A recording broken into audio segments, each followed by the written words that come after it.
Right, that's all the rivets now drilled out. The cut in, so we should be able to just pull that pole right at the bottom out, get it in the vise and then straighten it up.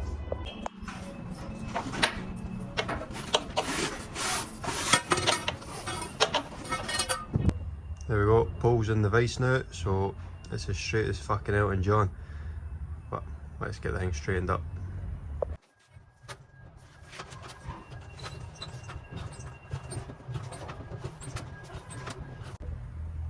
Right, it's by no means fucking perfect, but we're a lot straighter, so we'll get this refitted, rivet it all back in, and that'll be that job done.